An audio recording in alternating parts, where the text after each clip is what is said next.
अस्सलाम वालेकुम friends, welcome back to top smarties drama serial Ishq Murshid, जिसकी अब हम सेकंड लास्ट एपिसोड देखेंगे, जिसमें ऐसा ट्विस्ट देखने को मिला जो कि नहीं आना चाहिए था। क्योंकि शामिर और शिब्रा जितना एक दूसरे को चाहते हैं, इस ट्विस्ट के बाद उन दोनों में दूरियां आ जाएंगी, वो तो अलग हो जाएंगे। और दाऊद साहिब यही तो चाहते थे।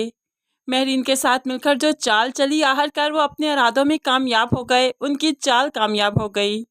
जेल में सुलेमान साहिब को उन्होंने जान से मरवा दिया और शामिर बेचारा लीगल तरीके से ही सुलेमान साहिब को छुड़वाने में लगा रहा, क्योंकि करप्शन उसे पसंद ही नहीं थी, ना ही सुलेमान साहिब को। अब यहाँ पर जो सुलेमान साहिब की मौत हो गई तो शिब्रा सारा इल्जाम शामिर को देती है। सुलेमान साहिब की मौत ने न सिर्फ शिब्रा को, उसके घर को हिलाकर रख दिया, बल्कि शिब्रा और शामिर के रिश्ते को भी हिलाकर रख दिया। क्योंकि शिब्रा बाप को जब कब्रिस्तान की तरफ रुखसत कर देती है तो अब शामिर उसके दिल से उतर चुका है। वो शामिर की शक्ल भी देखना नहीं चाहती। शामिर उससे इजहार अफसोस करता है तो वह शामिर से कहने लगी, तुम जानते हो, जितनी मोहब्बत तुमसे करती थी बाबा के जाने के बाद, उतनी ही नफरत आज तुमसे हो चुकी है।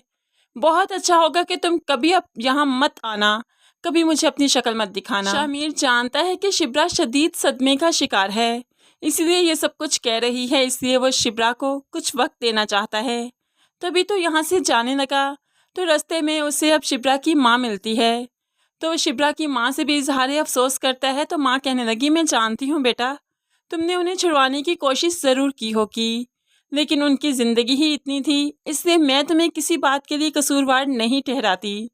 तो यहाँ पर शामिर की आंखों में आंसू आ गए और कहने लगा, नहीं नहीं आंटी, मैंने उन्हें छुड़वाने की कोशिश ही तो नहीं की, मैं तो लीगल तरीक़ों में फंसा रहा। मुझे इल्लीगल तरीके इस्तेमाल करने चाहिए थे, क्योंकि जिन लोगों के हथे सुलेमान साहिब जड़े थे वो तो सभी करप्ट थे, इल्लीगल थे। इसलिए सुलेमान साहिब की मौत का जिम्मेदार मैं खुद को समझता हूँ।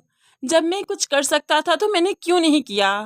अब यहाँ पर शामिर रोने लगा, लेकिन यहाँ पर शिब्रा की माँ ही शामिर को हौसला देती है, तसल्ली देती है। फ्रेंड्स, आपको क्या लगता है, शिब्रा और शामिर के रास्ते अलग हो जाएंगे या नहीं? इस बारे में आप कैसे सोचते हैं, ज़रूर कमेंट्स में बताइएगा। मज़ीद वीडियोस के लिए चैनल को सब्सक्राइब करके साथ बेल नोटिफिकेशन ज़रूर प्रेस कीजिए, ताकि आने वाली हर वीडियो आप बहुत आसानी से देख सकें। अल्लाह हाफिज़।